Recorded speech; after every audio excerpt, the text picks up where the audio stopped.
Assalamualaikum warahmatullahi wabarakatuh. Alhamdulillah bertemu lagi bersama Ibu Rahma dalam mata pelajaran Sejarah Kebudayaan Islam kelas 7.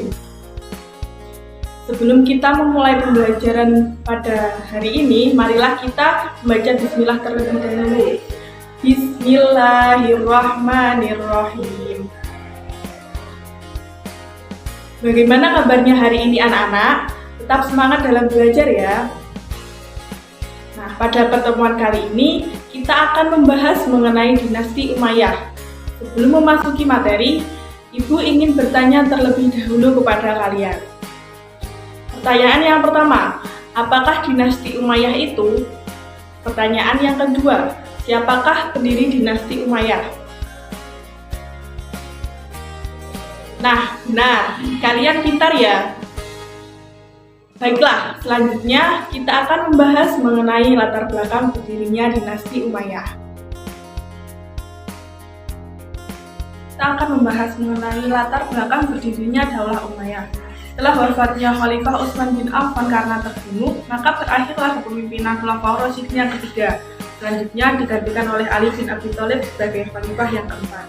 Namun, pada kenyataannya tidak semua kaum muslimin mau membaiatnya, termasuk Muawiyah bin Abi Sufyan jika para pembunuh Utsman tidak diadili. Akan tetapi, bagi Ali bin Abi Thalib, mengadili para pembunuh Utsman bukanlah hal yang mudah karena dilakukan oleh banyak orang. Wafatnya Khalifah Utsman bin Affan menjadikan momentum perpecahan di kalangan umat Islam, antara lain yang pertama kelompok Muawiyah, yang kedua kelompok Aisyah binti Abu Bakar, dan yang ketiga kelompok Ali bin Abi Thalib.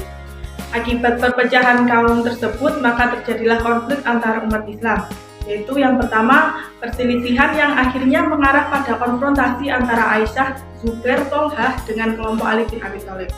Hal ini terjadi karena hasutan tokoh munafik yaitu Abdullah bin Sabah dengan pernyataan yang sifatnya provokatif.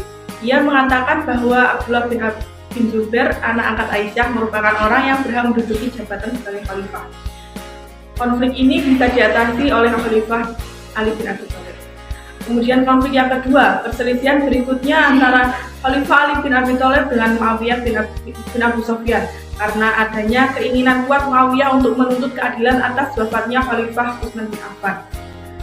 Kemudian terjadi peristiwa Tahkim Daumatul Jandal pada tahun 656 dan 667 Masehi. Tahkim Daumatul Jandal yaitu perundingan mengenai kepemimpinan umat Islam antara pihak Muawiyah dan Khalifah Ali bin Abi Thalib. Dalam peristiwa tahkim tersebut, pihak Ali diwakili oleh Abu Musa al-Asy'ari dan pihak Muawiyah diwakili oleh Amr bin As. Pada awal peristiwa tahkim itu, pihak Ali bin Abi Thalib diwakili oleh Abu Musa al-Asy'ari dan di pihak Muawiyah diwakili oleh Amr bin As. Pada awalnya, kedua belah pihak bersepakat menurunkan Ali dan Muawiyah dari jabatan masing-masing.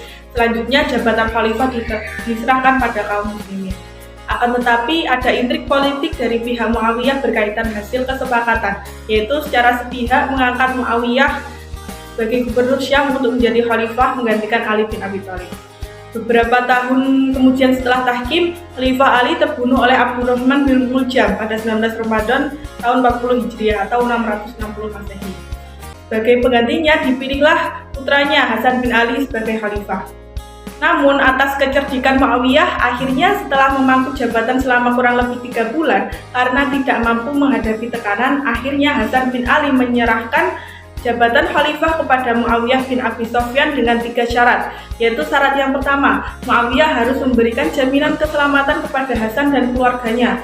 Syarat yang kedua, Muawiyah harus menjaga keselamatan dan nama baik Ali bin Abi Thalib.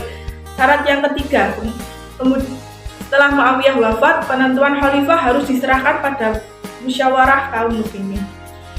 Setelah mencapai kesepakatan dan Muawiyah menerima syarat tersebut, maka Hasan bin Ali menyerahkan jabatan khalifah kepada Muawiyah bin Abi Sufyan. Peristiwa penyerahan jabatan dari Hasan kepada Muawiyah tersebut dinamakan dengan istilah Amul Jamaah atau tahun persatuan. Selanjutnya, setelah terjadi peristiwa Amul Jamaah atau tahun persatuan yang terjadi pada Rabiul Akhir tahun 41 Hijriah atau 61 Masehi, peristiwa itu mengukuhkan Muawiyah sebagai khalifah dan menandai berdirinya dinasti Daulah Umayyah.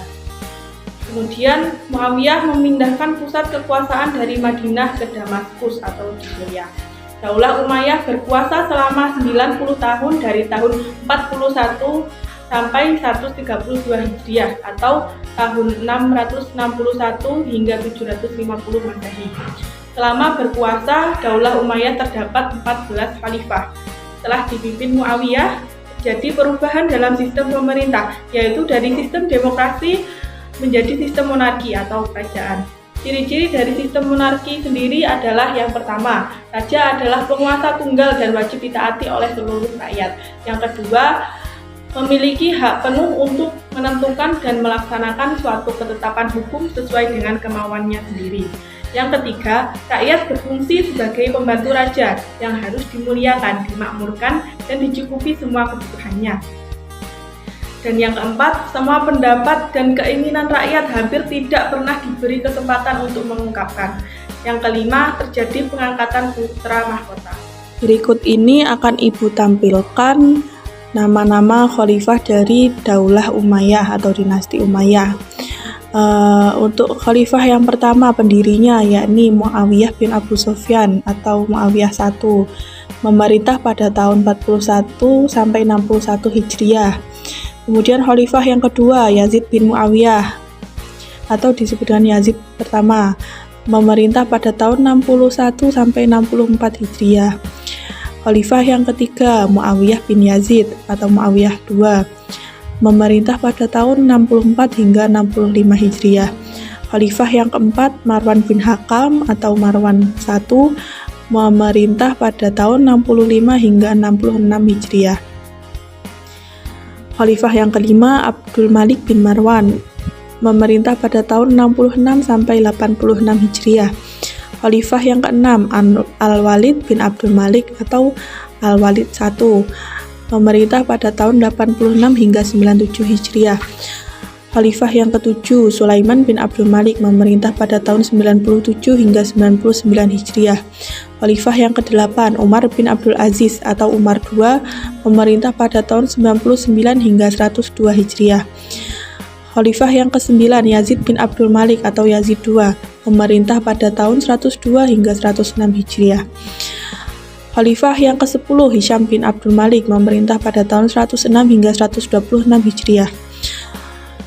Khalifah yang ke-11 Al-Walid bin Yazid atau Al-Walid II, memerintah pada tahun 126 hingga 127 Hijriah.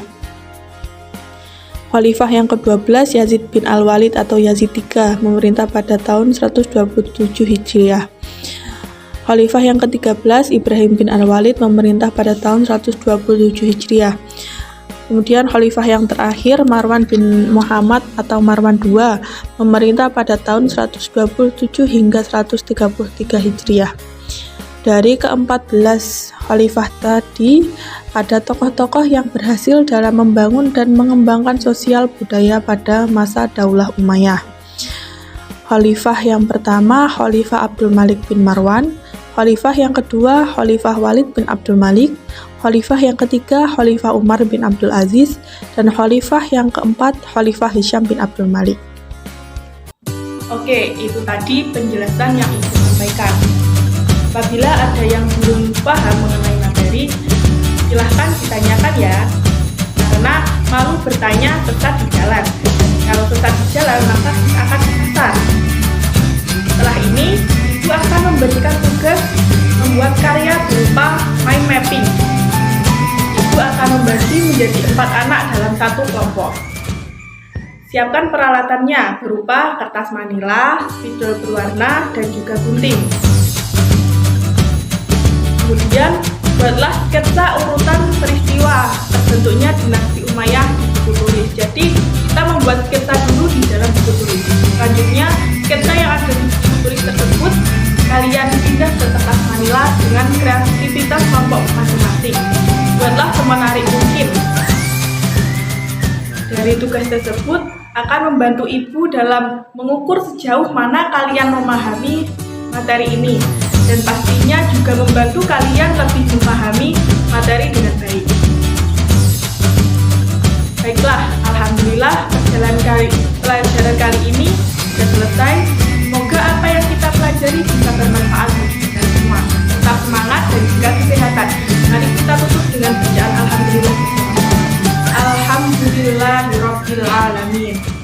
Sampai jumpa di pertemuan selanjutnya. Saya akhiri. Wabillahi taufiq wal hidayah. Wassalamualaikum warahmatullahi wabarakatuh.